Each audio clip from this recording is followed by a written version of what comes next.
Au cœur de la société.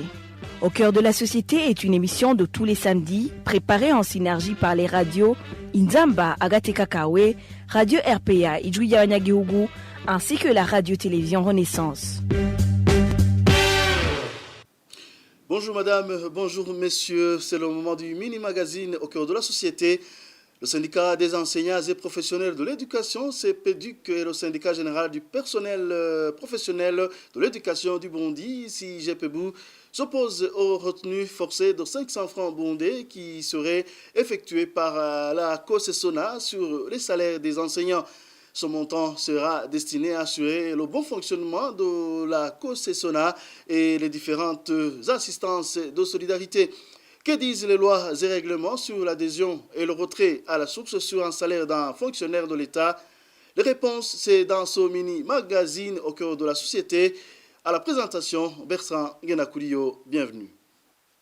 Je vous le disais tantôt, les syndicats CPEDUC, CIGPBU ainsi que certains enseignants non favorables aux retenues forcées qui sera bientôt opérées par la COSESONA qualifient cette opération de spoliation.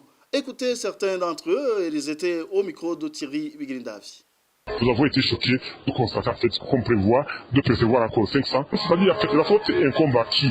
La faute incombe d'abord aux enseignants qui sont inactifs, nous sommes nombreux c'est vrai, et ils veulent profiter de ce nombre. Et la deuxième faute, ce sont les syndicats qui nous engagent alors qu'ils ne nous ont pas consultés. Troisième faute, c'est l'administration de la fonction publique qui accepte qu'on puisse percevoir de l'argent sur des comptes des gens sans le consentement. Il y a lieu que chaque enseignant puisse se dire qu'il y a un Anguille Roche derrière la naissance de cette coalition. J'ose dire que cela n'a aucun but d'apporter du bien aux enseignants, surtout qu'il n'y a pas eu concertation préalable lors de sa création. Car, comme le disait le Mahatma Gandhi, tout ce que vous faites pour moi, sans moi, vous le faites contre moi. Nous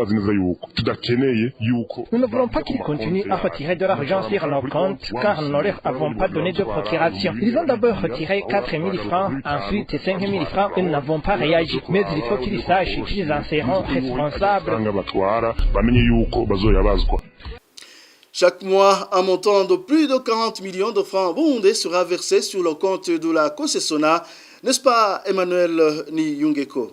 La coalition spéciale des syndicats des enseignants pour la solidarité nationale et la défense des droits sociaux professionnels COSESONA en sigle a vu le jour au début de l'année 2017. Deux syndicats, CIGPBU et CPEDUC, ne sont pas membres de la coalition. La COSESONA prévoit retirer à partir de ce mois de janvier une somme de 500 francs sur les comptes de tous les enseignants qui seraient destinés à assister les vulnérables et aider les enseignants en difficulté. Deux responsables des syndicats CIGPBU et CPEDUC au niveau national sont en détention depuis le 9 janvier dernier. Il en est de même pour le président du syndicat CPEDUC en province Muramvya, incarcéré depuis le 13 janvier. Tous sont accusés d'atteinte à l'honneur et à la sécurité des responsables de la COSESONA et de s'opposer contre la retenue de 500 francs par mois et par enseignant. Au Burundi, les enseignants sont au nombre de 81 717. La somme collectée par mois sera de 40 858 500 francs.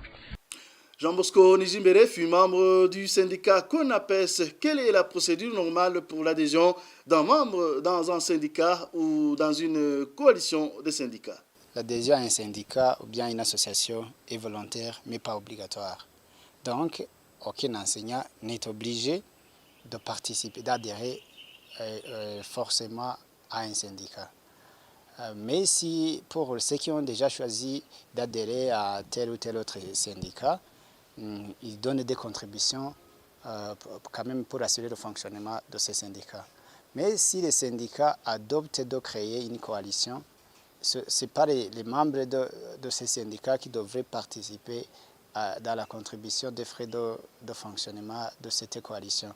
C'est plutôt les sous qui sont déjà dans la caisse de ces syndicats où ils devraient prélever une partie pour aller assurer le fonctionnement de la coalition. Mais si on oblige aux syndicalistes de contribuer pour faire la survie de la coalition, là je dirais qu'il y aura une fraude quelque part. On ne peut pas emprisonner quelqu'un parce qu'il refuse de contribuer. Et s'il choisit de quitter, de ne pas adhérer, de quitter le syndicat, c'est son droit. Et quant à la retenue sur salaire en cas de versement des cotisations, que dit la loi? Suivez Maître Syriac Niyibitegek. Le Code du travail burundais et le statut des fonctionnaires prévoient des dispositions de protection du salaire. C'est-à-dire qu'il y a des dispositions autour de la retenue à la source des salaires.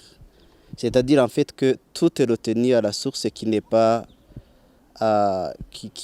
prévu par la loi doit être autorisé par la personne concernée.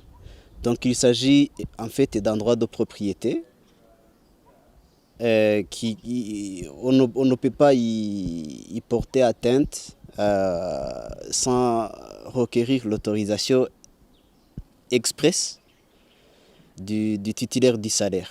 Donc je dirais que ce genre de pratique, c'est une violation des droits des titulaires de ces salaires, des personnes concernées. C'est une violation des droits de l'homme, c'est une violation de la loi. Parce qu'en fait, le syndicat est là pour protéger les membres.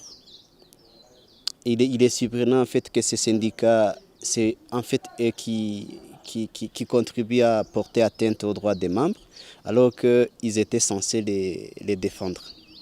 Aucune autorité ne peut ordonner le prélèvement sur un salaire d'un syndicat si ce n'est pas une exigence de la loi. Il faut qu'il y ait une loi. Là, je donnais l'exemple des impôts, des cotisations à la sécurité sociale. En dehors des cas prévus par la loi, il n'y a aucune autorité qui peut ordonner le prélèvement ou la retenue à la source d'un salaire d'un syndicat.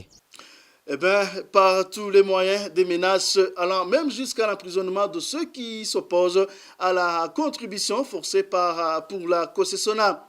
Et avant de clore ce mini-magazine, l'on peut donc retenir que personne n'a le droit de toucher sur le salaire de quelqu'un sans son aval, ni l'employeur, ni le syndicat n'y est autorisé. Et voilà, c'était le mini-magazine au cœur de la société. Bertrand Genda Koulio, je vous le présentais à samedi prochain. C'était l'émission Au cœur de la société.